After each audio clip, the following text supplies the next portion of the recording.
नमस्कार, आप देख रहे हैं काल चक्र और मैं हूं आपके साथ अंजलि आनंद और मेरे साथ हैं प्रश्न कुंडली विशेषज्ञ पंडित सुरेश पांडे जी। बहुत बहुत स्वागत है पंडित जी आपका।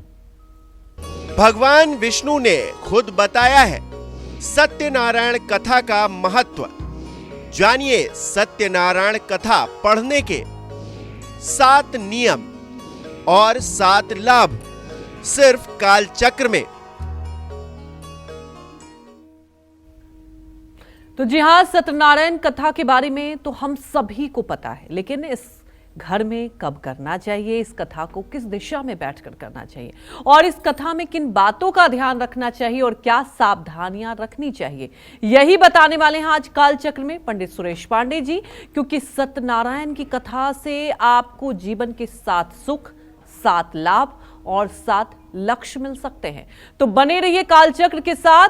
और अगर इसके अलावा आपका भी कोई सवाल हो तो हमें फोन करें। हमारा नंबर है 0120-665-2411 और ये नंबर आपके टेलीविजन स्क्रीन पर भी फ्लैश हो रहे हैं, आप हमें कॉल कर सकते हैं। तो देखिए, हम सब ने, आपने भी आपके घर में, आस पड़ोस में सत्यनारायण भगवान की कथा सुनी होगी, लेकिन आज सत्यनारायण की कथा के एक अलग ही पहलू को हम समझने की कोशिश करेंगे पंडित जी से। पंडित जी, हम सब ने, मुझे याद है एक बचपन की मेमोरी भी होती है, हम लोग सत्यनारायण भगवान की कथा होती है, लोग इकट्ठा होते हैं, कहीं भी होता है तो पड़ोस के लोग बुलाते भी हैं। लेकिन आज हमारे दर्शकों को उसके पहलू को आप समझाएं, उसके प्रभाव को समझाएं। और सबसे बड़ी बात होता है ना कि कुछ भी हम पूजा करते हैं तो उसको महत्व को भी समझना महत्वपूर्ण हो जाता है। देखो, बहुत अति प्राचीन बात है जी। स्कंद पुराण के रेवाखंड में वर्णन आता है, एकदा नारदो योगी परानुग्रह कांक्षया पर्यटनम विधानाम मर्त्यलोके मुपागता। जी। नारद जो है एक बार विचरण करते हुए पृथ्वी लोक पर आए और पृथ्वी लोक पर जब उन्होंने भ्रमण किया तो आधि व्याधि, दरिद्रता, गरीबी, बीमारी से जूझते हुए लोगों को देखा। जी जी। चूंकि संत स्वभाव निर्मल होता है, उनके मन में बड़ा दुख हुआ और इस दुख से वो इतना क्षोभित हुए कि वो सीधे नारायण के पास गए। नारायण के पास जाकर के उन्होंने विश्व कल्याण के लिए भगवान श्री हरि विष्णु से प्रश्न किया कि हे प्रभु, मृत्युलोक में लोग नाना प्रकार के उत्पातों से परेशान हैं, दरिद्रता, भूख, बीमारी, ये तमाम प्रकार की ऐसी दुर्घटनाएं हैं जो मानव जीवन में घटित हो रही हैं और लोग साधु संतों की सेवा करने के लायक भी नहीं है, अतिथियों का सम्मान करने के लायक भी नहीं है। कुछ ऐसा बताइए भगवान कि इस कलयुग में जिसे करके मनुष्य सुखी हो सके। तो भगवान ने बताया कि देखो नारद, कलयुग में भगवान विष्णु की पूजा जो लोग श्रद्धा पूर्वक अपने घर एकादशी को, पूर्णिमा को या यस्मिन कस्मिन दिने मृते भक्त श्रद्धा समन्विता, किसी भी दिन भक्ति श्रद्धा से समन्वित होकर विशेष रूप से एकादश्याम च पूर्णमास्याम, एकादशी या पूर्णिमा को विशेष रूप से, या यस्मिन कस्मिन दिने मृते भक्ति श्रद्धा समन्विता, किसी दिन भक्ति श्रद्धा से समन्वित होकर के जो लोग सत्यनारायण का पूजन और व्रत कथा का श्रवण करेंगे, उनके घर के ऋण, रोग, दरिद्रता का नाश होगा, मंगल का उदय होगा और संसार में उनकी कीर्ति बढ़ेगी। ऐसा सुन करके एकदानय सारण यह ऋषय सौनकादय प्रपुरुषन यह मुने सर्वे सुतः पौराणिक खलु। तो सौनक आदि जो ऋषि थे 88,000, उन ऋषियों के बीच में भी ये कथा का प्रचलन हुआ। ये ऐसी कथा है जो मृत्युलोक के निवासियों को बताना चाहिए और इस कथा के श्रवण से मनुष्य के अभीष्ट की सिद्धि होगी। जी। अब होता क्या है, भगवान सत्यनारायण विष्णु भगवान के ही एक रूप हैं। एक बात आप जान करके बड़ा गर्व महसूस करेंगे, अटक से कटक तक, कन्याकुमारी से कश्मीर तक, पूरे भारतवर्ष में कोई ऐसी जगह नहीं है जहां सत्यनारायण भगवान की पूजा न होती हो। वो किसी भाषा का राज्य हो, किसी भी कोई भी प्रदेश हो, लेकिन सत्यनारायण भगवान की पूजा होती है और अवश्य होती है। भगवान सत्यनारायण का उल्लेख स्कंद पुराण के रेवा खंड में मिलता है। सत्यनारायण भगवान की कथा 170 श्लोकों में बताई गई है। सत्यनारायण की कथा 5 अध्यायों में है, इसीलिए इसे पंचाध्यायी भी कहते हैं। स्कंद पुराण में भगवान विष्णु ने नारद को इस व्रत का महत्व बताया, जैसा मैंने आपको पहले भूमिका में बताया। और कलयुग में सबसे सरल, प्रचलित और ये प्रभावशाली पूजा है, इसमें कोई दो राय नहीं है। भगवान सत्यनारायण की पूजा कलयुग में सबसे सरल, सटीक और मनोकामनाओं की पूर्ति करने के लिए अभीष्ट सिद्धि को देने वाली मानी जाती है। इनकी पूजा में कम से कम सामान लगता है और बहुत सरल तरीके से ये पूजा हो जाती है। इनकी पूजा में आप जान लीजिए, एक काठ की चौकी रखी जाती है, उस पे 5 केले के पत्ते लगाए जाते हैं।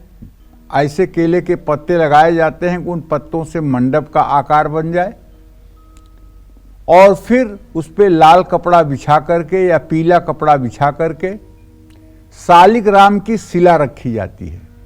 शालिग्राम की शिला में कहते हैं कि भगवान विष्णु का वास होता है, इसीलिए शालिग्राम की पूजा भगवान विष्णु के ही रूप में होती है। इसीलिए शालिग्राम का विवाह भी तुलसी से किया जाता है। तो शालिग्राम की शिला एक सिंहासन पर उस चौकी पर विराजमान की जाती है, और चौकी के ठीक नीचे एक वरुण कलश की स्थापना होती है, और उसके ठीक सामने एक मिट्टी के करवे में चावल रख करके और उसके ऊपर गौरी गणेश की स्थापना होती है, और एक मिट्टी के करवे में चावल भरकर उस पर नवग्रह की स्थापना होती है। ये स्थापना करने के बाद, गौर गणेश पूजन करने के बाद, कलश पूजन करने के बाद, नवग्रह पूजन करने के बाद सत्यनारायण की पूजा की जाती है। और सत्यनारायण भगवान में जो भगवान शालिग्राम हैं, उनके शालिग्राम की शिला को पंचामृत बनाया जाता है।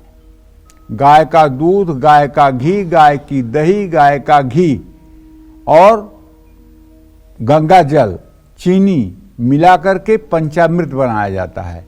और इस पंचामृत में सत्यनारायण भगवान की पूजा सुनने वाला सत्यनारायण भगवान का जो वो शालिग्राम की शिला होती है उसको स्नान कराता है, और फिर शुद्ध गंगा जल से स्नान करा के उन्हें उनके सिंहासन पर विराजमान करता है।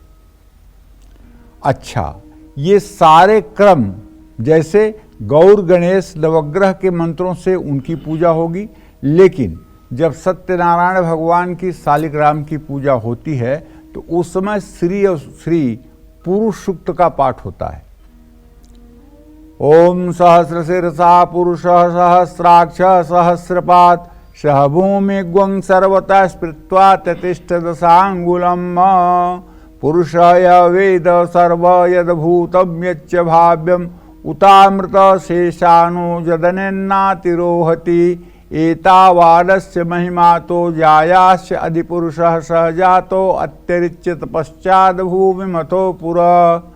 तो कहने का मतलब 16 मंत्र जो पुरुष सूक्त में हैं, इन पुरुष सूक्त के 16 मंत्रों को पढ़ते हुए भगवान नारायण का 16 प्रकार से उपचार किया जाता है। एक बात ध्यान दे लीजिएगा, मैं अपने सभी दर्शकों को बताना चाहूँगा, सत्यनारायण भगवान की जो शालिग्राम शिला होती है उसमें प्राण प्रतिष्ठा नहीं की जाती है, क्योंकि वो अपने आप में प्राण प्रतिष्ठित होता है। अब ये सत्यनारायण भगवान की शिला मिलती कहाँ से है? ये मिलती है नेपाल में गंडकी नदी है। उस गंडकी नदी में श्रद्धालु जब स्नान करने जाते हैं और श्रद्धा पूर्वक भगवान विष्णु का ध्यान करके डुबकी लगाते हैं तो उनके हाथ में एक शिला आ जाती है, और वही शिला ले आकर के श्रद्धालु अपने घरों में पूजा करते हैं। सत्यनारायण भगवान का स्वरूप ये जो शिला है, इसकी पहली पहचान आप जान लीजिए। इसकी पहली पहचान है कि तुलसी का पत्ता इसके पास अगर आप ले जाएंगे तो ये तुलसी को अपने से चिपका लेगी। यह इसकी एक खासियत है। अगर वो शालिग्राम शिला नहीं है तो तुलसी को नहीं चिपका पाएगी। ये बात भी सत्य है। केवल सत्यनारायण भगवान के पूजन में शालिग्राम की शिला पंचामृत में धो लेने के बाद और उस पंचामृत का जो प्रसाद पा जाता है, मैं दावे के साथ कहता हूं वो व्यक्ति अकाल मृत्यु से सदा सर्वदा के लिए बच जाता है।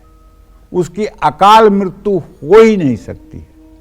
सत्यनारायण देव यज्ञाच्चैव निशामुखे। और इसमें सामग्री क्या क्या चाहिए? चावल के आटे की या गेहूं के आटे की पंजीरी बनानी चाहिए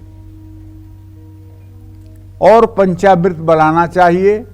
ऋतु फल जो आपको सुविधा अनुसार मिल जाए, केला, सेब, अमरूद, वो फल भी भगवान को चढ़ाने के लिए रखना चाहिए और एक छोटे से हवन की भी व्यवस्था करनी चाहिए। और हवन में गौर गणेश नवग्रह के मंत्रों से हवन करते हुए ओम नमो भगवते वासुदेवाय इस मंत्र से भी 108 बार हवन करना चाहिए। सत्यनारायण कथा कराने से 1000 साल तक किए गए यज्ञ के बराबर फल की प्राप्ति होती है। मत कोई अतिशयोक्ति नहीं कह रहा हूं। किसी भी शुभ कार्य की शुरुआत से पहले या किसी खास मनोकामना की पूर्ति के लिए सत्यनारायण की कथा घर में जरूर कराई जाती है, चाहे गृह प्रवेश हो और चाहे किसी बच्चे के मूल शांति का कार्यक्रम हो और चाहे किसी बच्चे के उपलक्ष्य में कोई कथा हो जन्म के, चाहे विवाह के पूर्व मातृका पूजन के बाद का पूजन हो। सत्यनारायण भगवान की कथा हमारे शास्त्रों में अनिवार्य कही गई है और यह पूजा धर्म, अर्थ, काम, मोक्ष चारों प्रकार के पुरुषार्थों को देने वाली है। इसमें तनिक भी संदेह नहीं है। जो लोग इस पूजा को 12 पूर्णिमा पूरे दिन व्रत करके और सायंकाल इस कथा का आयोजन करते हैं और अपने घर में विद्वान, संतोषी, सरल ब्राह्मण को बुला करके इस कथा का सुधारस पीते हैं और उसके बाद में ब्राह्मण को भोजन कराते हैं, अपने भाई बांधवों को भोजन कराते हैं, प्रसाद बांटते हैं, वो लोग इस लोक में सुखपूर्वक जीवन प्राप्त करके अंत में वैकुंठ लोक को जाते हैं, अंत में गोलोक को जाते हैं। इसमें कोई संशय की गुंजाइश नहीं है। जय मां विंध्यवासिनी। तो अब जान लेंगे मेष राशि का राशिफल। कैसी रहेगी आर्थिक स्थिति, कामकाज, जान लेते हैं।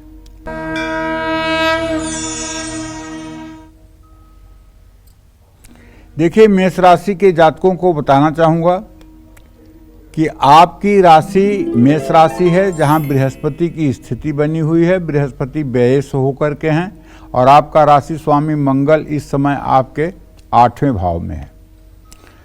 देखिए, आपके एकादश भाव का शनि इस बात का संकेत कर रहा है कि चाहे जो भी विपरीत परिस्थिति आपके सामने आए, लेकिन आमदनी का कोई न कोई नया जरिया आपको मिल ही जाएगा और धन लाभ भी होगा। इसलिए केवल आप धैर्य धारण रखिएगा तो दिन अच्छा बीतेगा।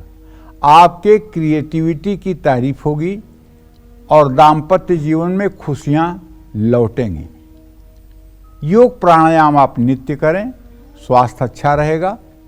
व्यर्थ के वाद विवाद से बचने की पूरी चेष्टा करें। गरीब विद्यार्थियों में शिक्षा से जुड़ा सामान बांटें। शुभ अंक आपके लिए 5 है। शुभ रंग आपके लिए नारंगी है। जय मां विंध्यवासिनी। तो अब जान लेंगे वृषभ राशि का राशिफल। कैसी रहेगी आर्थिक स्थिति, कामकाज, सेहत, जान लेते हैं।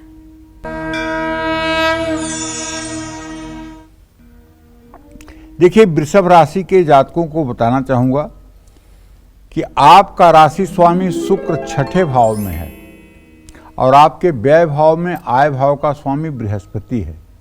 मुझे जहां तक लगता है कि थोड़े से असंयम से आज आपकी फिजूल खर्ची बढ़ जाएगी और ये फिजूल खर्ची भविष्य में आपके लिए आर्थिक संकट पैदा करेगी।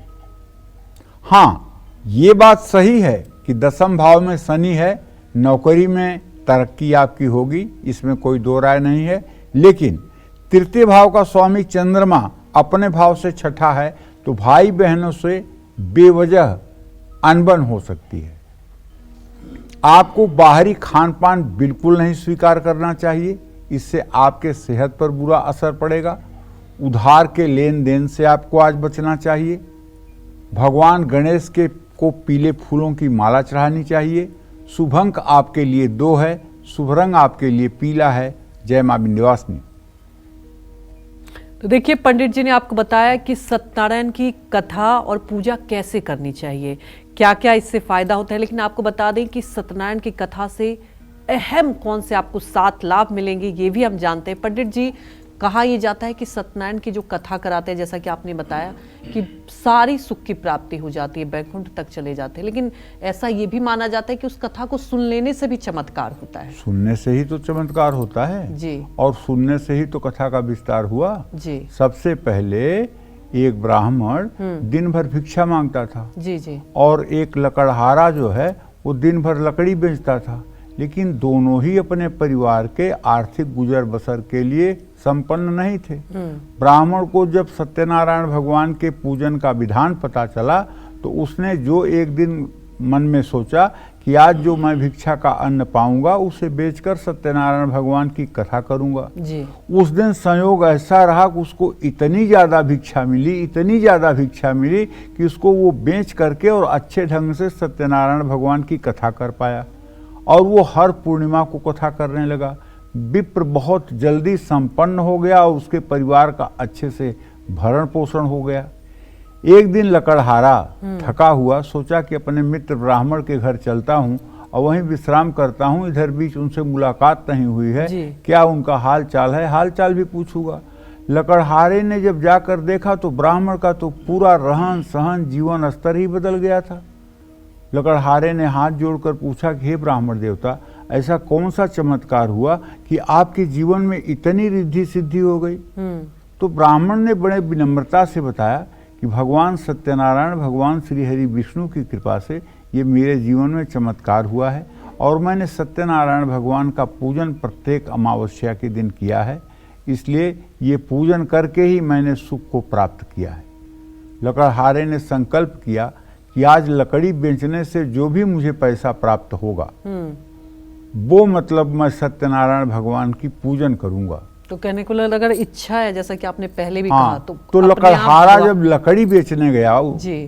उस दिन तो ऐसे धनी इलाके में चला गया जहां उसके लकड़ी का दुगुना दाम मिल गया और वो उस पैसे से आकर के सत्यनारायण भगवान की पूजा किया और लकड़हारे का भी जीवन एकदम बदल गया, इसमें कोई दो राय नहीं है जी। तो कहने का मतलब ये है कि जैसे कोई आईसीयू में हो और उसको ऑक्सीजन लगा के जीवन दिया जाता है जी, उसी तरह से अगर कोई परिवार पितर बाधा से पीड़ित है, गरीबी दरिद्रता से पीड़ित है, रोग बीमारियों से पीड़ित है, समाज में मान सम्मान नहीं मिल रहा है, मैं दावे के साथ कहता हूं इस कलयुग में भी कि अगर 12 पूर्णिमा भगवान सत्यनारायण की व्रत कथा दिन भर व्रत करके और श्रद्धा पूर्वक सुन ली जाए जी।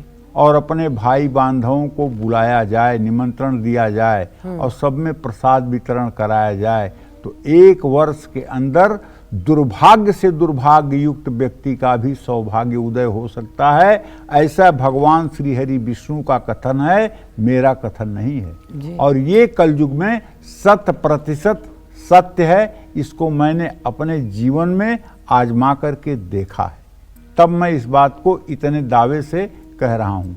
15 साल की उम्र से मैंने सत्यनारायण भगवान की कथा कहना शुरू किया था।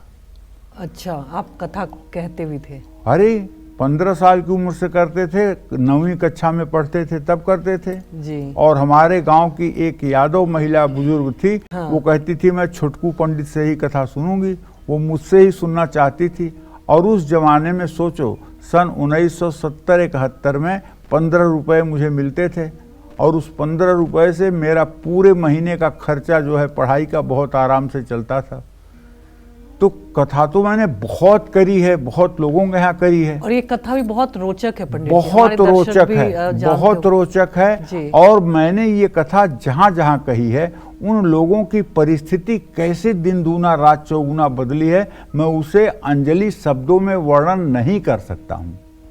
इसलिए आप दावे के साथ कह भी रहे इसलिए हैं। दावे के साथ और पूरी गारंटी के साथ कहता हूं कि यदि आप जिंदगी से थक गए हो, हार गए हो जी। और सारी पूजाएं नाक रगड़ कर रहे हो, लेकिन परिस्थिति नहीं बदल रही है, तो एक बार 12 महीने पूर्णिमा के दिन सायंकाल सत्यनारायण भगवान की कथा करके देखो, 1 साल के अंदर आपका जीवन बदल जाएगा। लेकिन आजकल एक काम नया हो रहा है जिसका मुझे दुख भी है।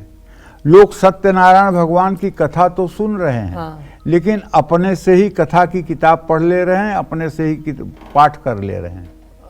इसका फल नहीं है। अच्छा, ब्राह्मण को बुला इसका के करना फल है। क्यों नहीं है? हाँ। जब तक किसी चीज में दान न किया जाए, अच्छा। तब तक उसका फल नहीं मिलता है। फल दान का है। तो यदि आप किसी साधु ब्राह्मण को बुलाएंगे और उससे कथा सुनेंगे, उसे भोजन पवाएंगे, उसे दक्षिणा देंगे, उसके हृदय से आशीर्वाद निकलेगा, तब वो फल होगा। जी।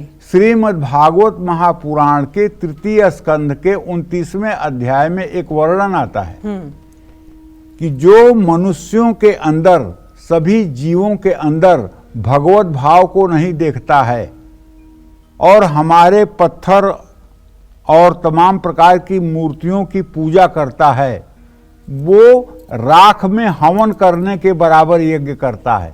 राख में हवन समझ रही हो ना? हाँ। तो सत्यनारायण की कथा सुनने से सौभाग्य की वृद्धि होती है, गृह शांति, और इनके लिए पूजा विशेष लाभकारी होती है। ये पूजा शीघ्र विवाह के लिए और सुखद वैवाहिक जीवन के लिए अत्यंत लाभकारी है।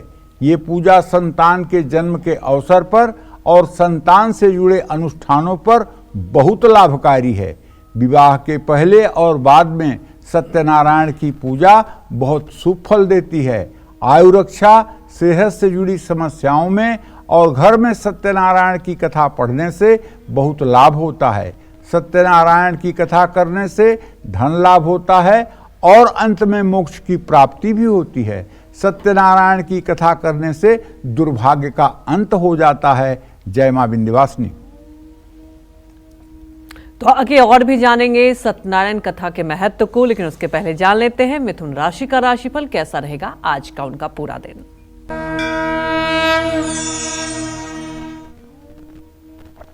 देखिए, मिथुन राशि के जातकों को बताना चाहूंगा कि आपका राशि स्वामी बुध इस समय पंचम भाव में चंद्रमा के साथ गोचर कर रहा है, लेकिन वो बकरी है, इसलिए आमदनी और खर्चे में समन्वय बना रहेगा। अगर आप नौकरी करते हैं तो ऑफिस में अगर आपसे कोई गलती हो रही है तो उसको आपको एक्सेप्ट करने में हिचक नहीं होनी चाहिए और किसी बात पर आपको बहस नहीं करनी चाहिए। अगर आप गुस्सा करेंगे तो रिश्ते खराब होंगे, दांतों में दर्द की समस्या हो सकती है, किसी को अपना वाहन आपको नहीं देना चाहिए, काले कुत्ते को रोटी खिलानी चाहिए। शुभ अंक आपके लिए 6 है, शुभ रंग आपके लिए आसमानी है। जय मां विंध्यवासिनी। तो अब जान लेंगे कर्क राशि का राशिफल कैसा रहेगा आज का उनका पूरा दिन, जानते हैं।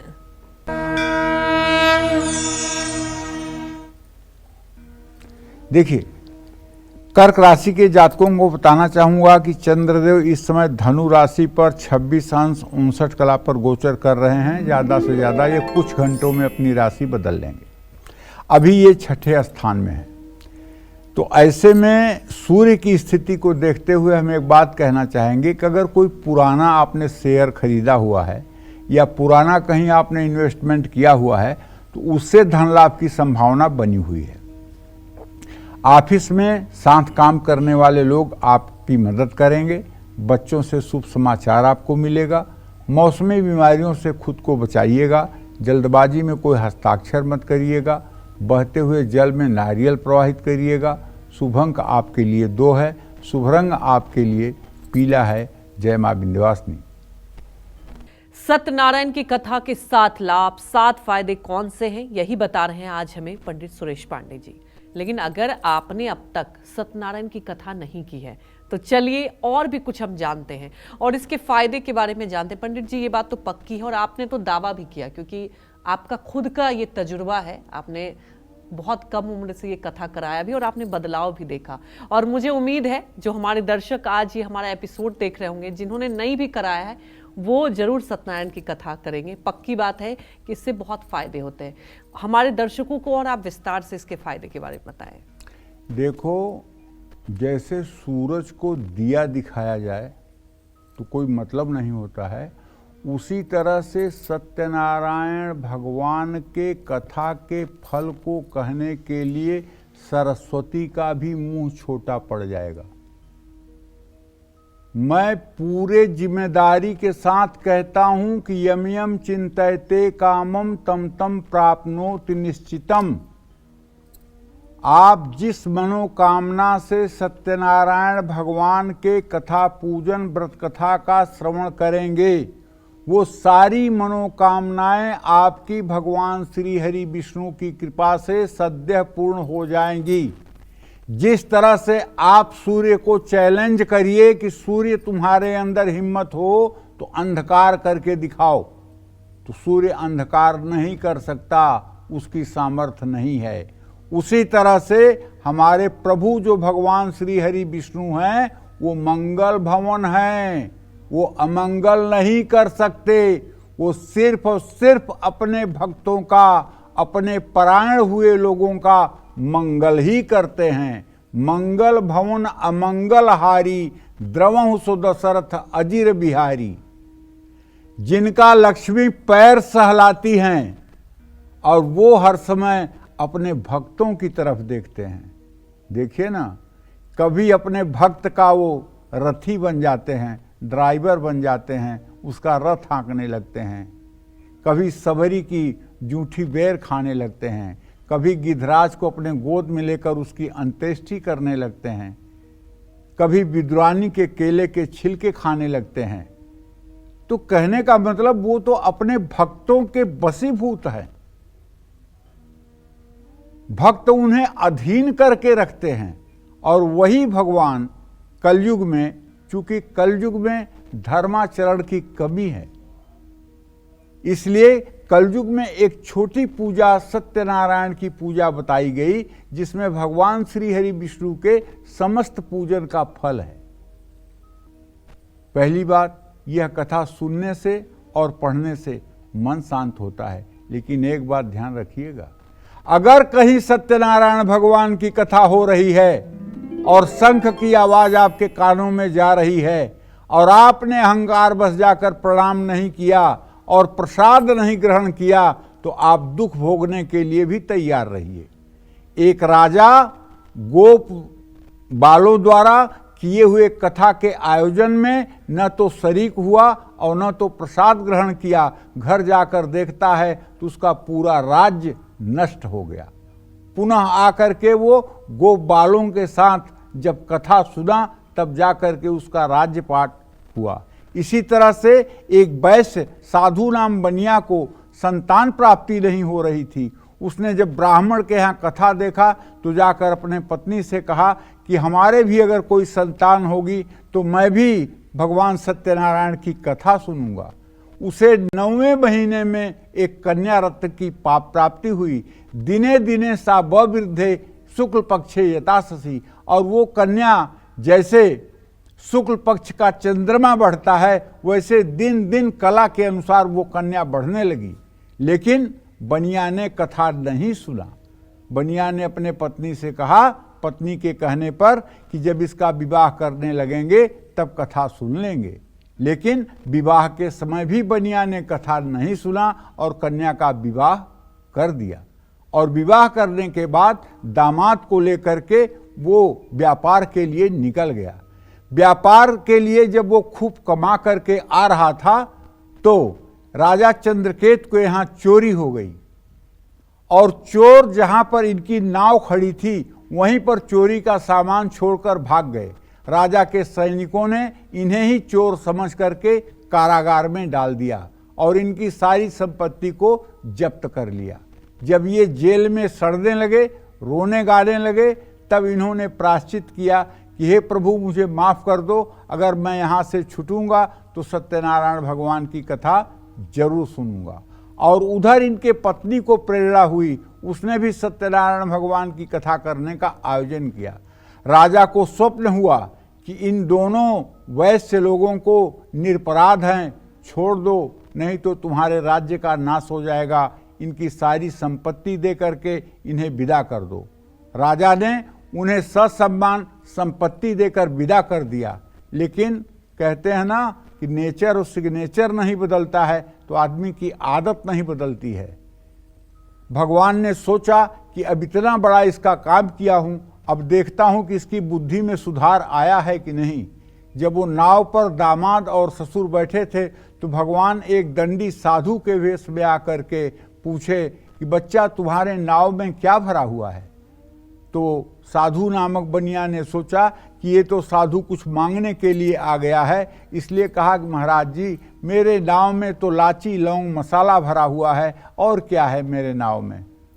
साधु ने तथास्तु कह के जाकर एक जगह बैठ गए और वो बनिया की नाव जो सोने चांदी से लदी हुई थी वो एकदम ऊपर आ गई और उसमें सब लाची, लौंग, मसाले हो गए।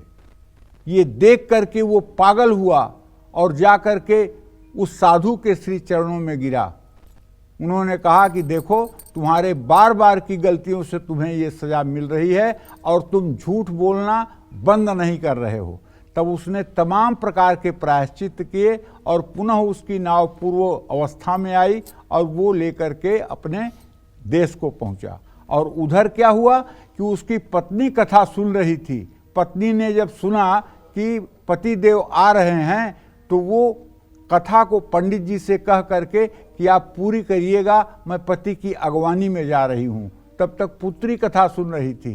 पुत्री ने भी अपने पति को देखने के लिए पंडित जी से कहा कि आप कथा समाप्त कर दीजिएगा, मैं अपने पति के दर्शन के लिए जा रही हूँ।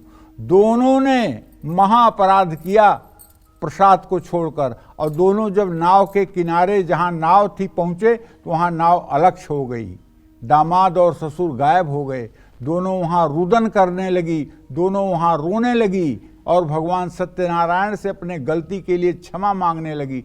तब जाकर के वो ससुर और दामाद मिले और आकर के कथा का आयोजन किया। उन लोगों ने प्रसाद ग्रहण किया।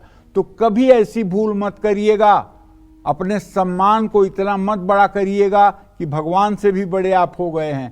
प्रसाद का अनादर और जहाँ कथा हो रही हो वहाँ प्रणाम करने की भूल न हो जाए, प्रणाम जरूर करें, ये बात ध्यान रखें।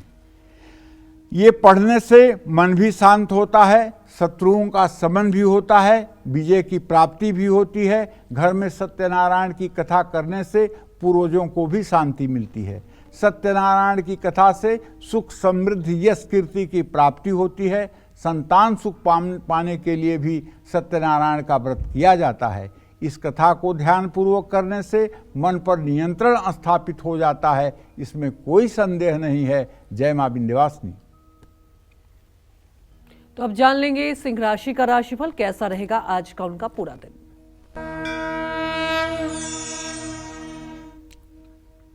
सिंह राशि के जातकों को बताना चाहूंगा कि आज का ग्रह गोचर आपका ये है कि आपके पंचम भाव में चंद्र बुध की स्थिति है और आपके नवम भाव में देवगुरु बृहस्पति विराजमान है। धन आगमन का योग तो बना हुआ है और बचत की भी संभावना बनी हुई है। ये आपके विवेक पर निर्भर करता है कि इस अवसर को आप कितना अपने पक्ष में कर सकते हैं। कार्यस्थल से आपका स्थानांतरण हो सकता है। घर में अतिथियों का आगमन हो सकता है।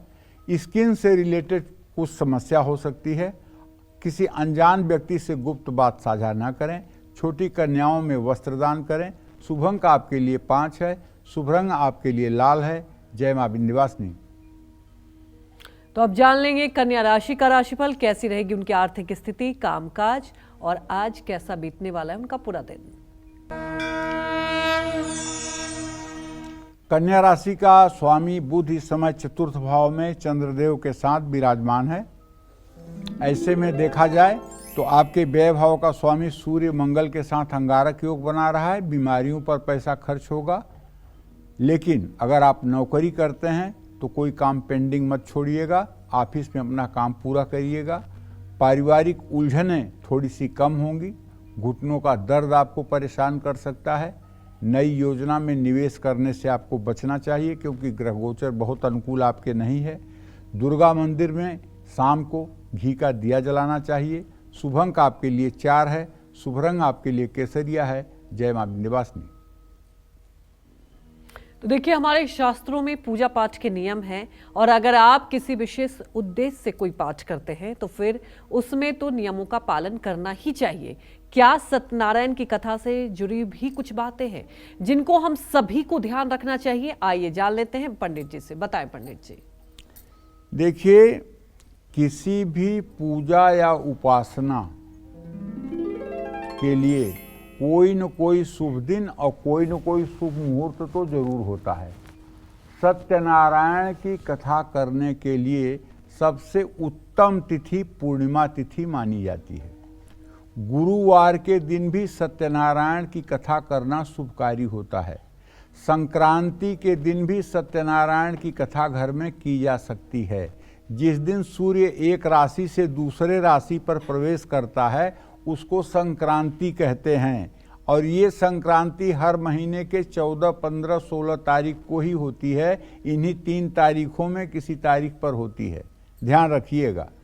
तो चाहे कृष्ण पक्ष हो चाहे शुक्ल पक्ष हो, संक्रांति पर भी ये पूजा हो सकती है।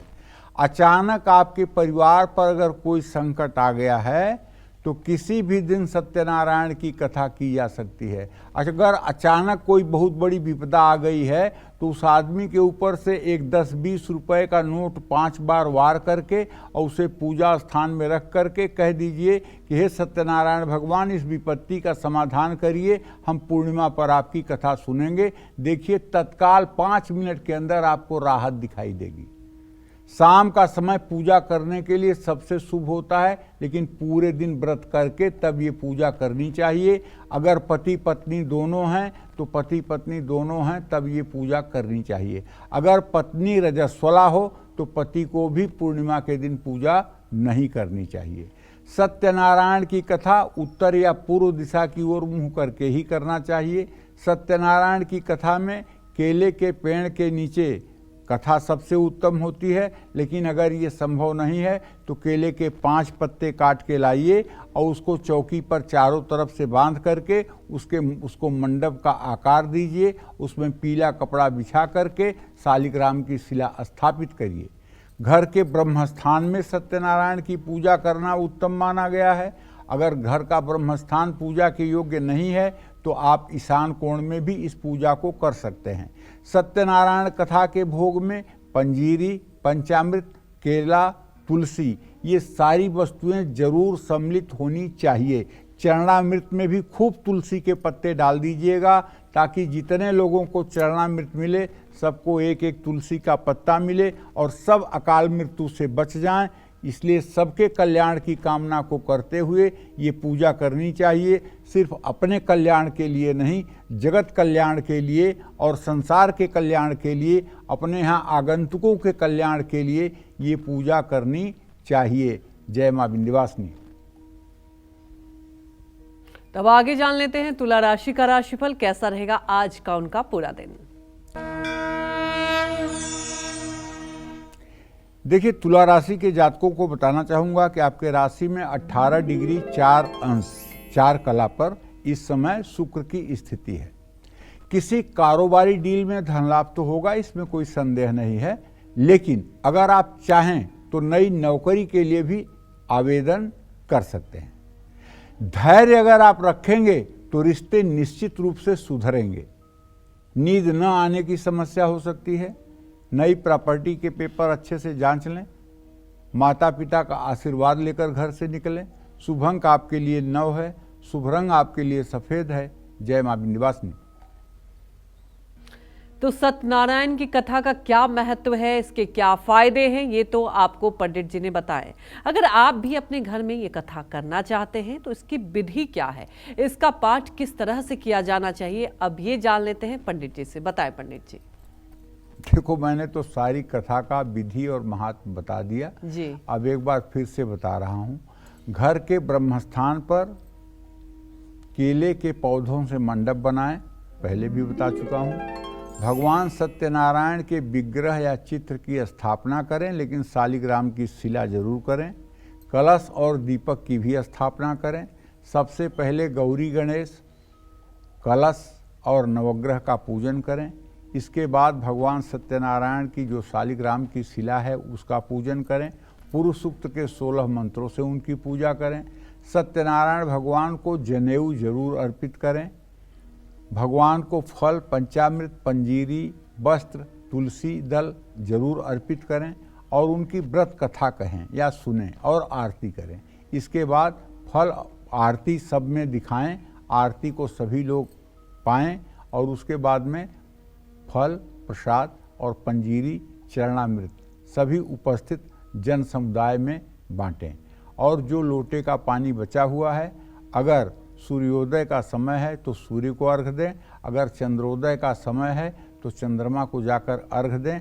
उसके बाद कथा कर सुनने वाला प्रसाद ग्रहण करे और अपने नित्य कर्म में प्रवृत्त हो। जय मां विंध्यवासिनी। देखिए कैसे पूजा करना चाहिए ये तो पंडित जी ने आपको बता ही दिया। और आगे बढ़ते अब जान लेंगे वृश्चिक राशि का राशिफल कैसा रहेगा आज का उनका पूरा दिन। देखिए, वृश्चिक राशि में इस समय सूर्य मंगल की युति है। व्यय भाव में शुक्र, धन भाव में चंद्रमा के साथ बुध। नए कारोबार में तेजी आने की पूरी संभावना बनी हुई है। काम से जुड़ी विदेश यात्रा भी हो सकती है। आपके शब्दों से रिश्तों में मिठास बढ़ेगी। शुगर के रोगी अपना खास ध्यान रखें भाई। गाड़ी चलाते समय सतर्क रहिएगा और हनुमान चालीसा का पाठ करिएगा। शुभ अंक आपके लिए 1 है, शुभ रंग आपके लिए भूरा है। जय मां विंध्यवासिनी। चलिए अब बात कर लेते हैं धनु राशि की। क्या कहता है धनु राशि का राशिफल, कैसा रहेगा आज का उनका पूरा दिन। धनु राशि के जातकों को बताना चाहूंगा कि आपका राशि स्वामी बृहस्पति इस समय पंचम भाव में गोचर कर रहा है और आपके राशि पर उसकी पूर्ण दृष्टि है। लेकिन एक बात ध्यान रखिएगा कि आपके द्वितीय भाव का स्वामी तृतीय भाव में शनि है, इसलिए व्यर्थ का खर्च आपको मुसीबत में डाल सकता है। ऑफिस में नई जिम्मेदारियां मिल सकती हैं, इससे आपका सम्मान बढ़ेगा। परिवार का साथ आपको आगे बढ़ाएगा। पीठ का दर्द आपको परेशान करेगा। किसी अनजान से गुप्त बात साझा ना करें। घर में तुलसी का पौधा लगाएं। शुभ अंक आपके लिए 6 है, शुभ रंग आपके लिए हरा है। जय मां विंध्यवासिनी। तो चलिए अब जानते हैं मकर राशि का राशिफल और जानेंगे आज उनका पूरा दिन कैसे बीतने वाला है। देखिए, मकर राशि के जातकों को बताना चाहूंगा कि शनिदेव की स्थिति कुंभ राशि में है और ऐसे में अगर देखा जाए तो आपके तृतीय भाव में राहु है, चतुर्थ भाव में बृहस्पति है। कुल मिलाकर के कारोबारी पार्टनर आपको धन लाभ कराएंगे। अपना काम किसी दूसरे पर न छोड़ें। उच्च शिक्षा के चलते संतान आपसे दूर होगी। मानसिक स्वास्थ्य का भी ध्यान रखें। किसी नई योजना में निवेश से बचें।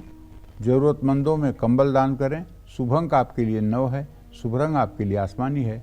जय मां विंध्यवासिनी। तो अब जान लेंगे कुंभ राशि का राशिफल कैसा रहेगा आज का उनका पूरा दिन।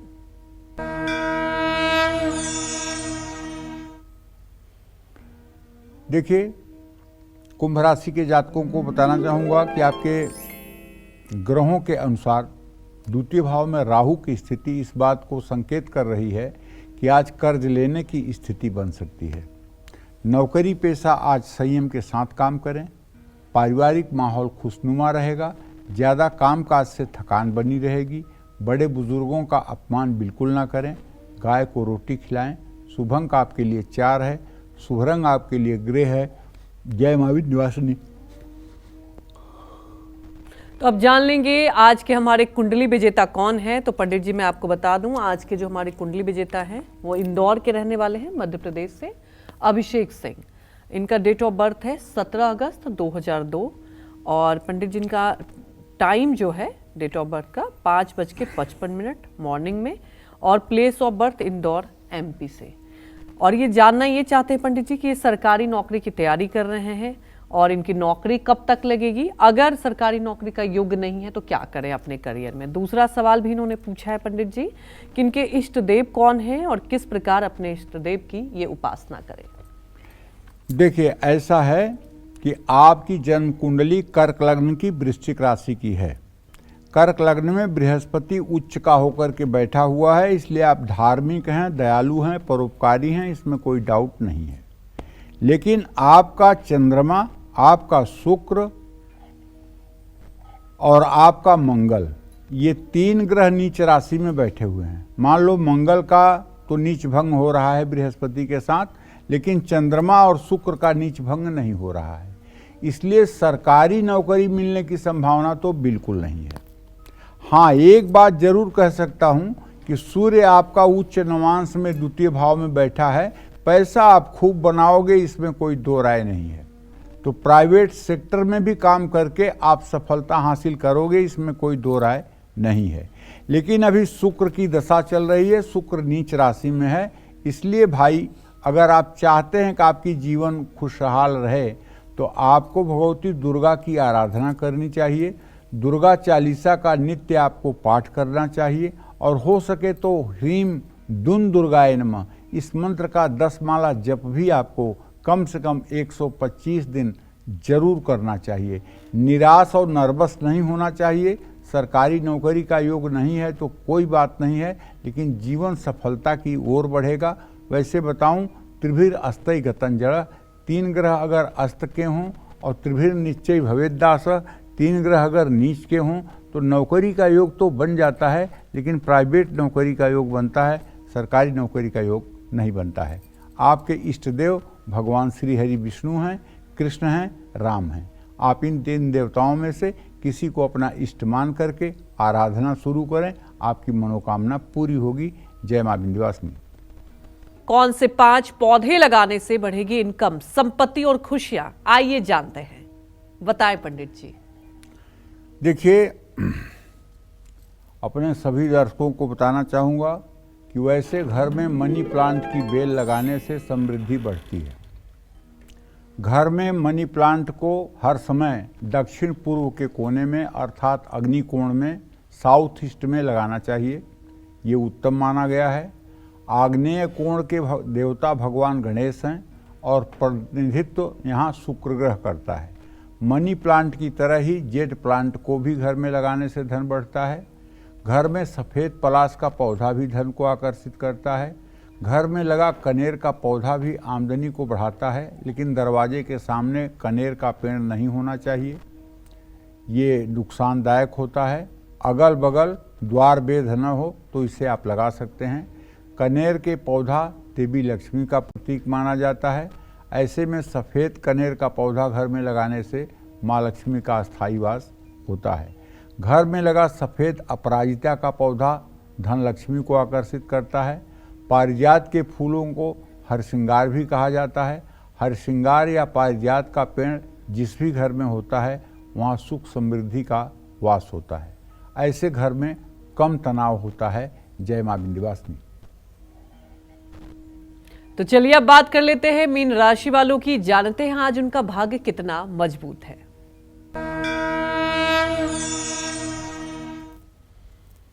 देखिए, मीन राशि के जातकों को बताना चाहूँगा कि आपका राशि स्वामी बृहस्पति द्वितीय भाव में और आपके राशि में राहु, लेकिन आपके एकादश भाव का स्वामी द्वादश भाव में शनि है, जो बृहस्पति से इत्तिसाल कर रहा है। इसका मतलब कि अगर आपका कहीं फंसा हुआ कोई पेमेंट है तो वो आपको वापस मिल सकता है। दूसरों के भरोसे पर बिल्कुल आप अपना कोई काम न छोड़ें, वरना आपका करियर चौपट होगा। जीवन साथी के साथ घूमने की योजना बना सकते हैं। मन शांत रखें, स्वास्थ्य अच्छा रहेगा। पैसों के लेन देन में जल्दबाजी बिल्कुल ना करें। चींटियों को आटा डालें। शुभ अंक आपके लिए 2 होगा। शुभ रंग आपके लिए हरा होगा। जय मां विंध्यवासिनी। तो आज हमारे दर्शकों को इतनी महत्वपूर्ण जानकारी देने के लिए पंडित जी आपका बहुत बहुत धन्यवाद। धन्यवाद। उम्मीद करते हैं कि आपको हमारा विषय बहुत पसंद आया होगा। कल फिर मिलेंगे एक नए विषय और आपकी परेशानियों को दूर करने के लिए ढेर उपाय लेकर आएंगे हम पंडित सुरेश पांडे जी के साथ। तब तक कालचक्र की पूरी टीम को आप अनुमति दीजिए और देश दुनिया की खबरों को देखते रहने के लिए आप देखते रहिए News 24। नमस्कार।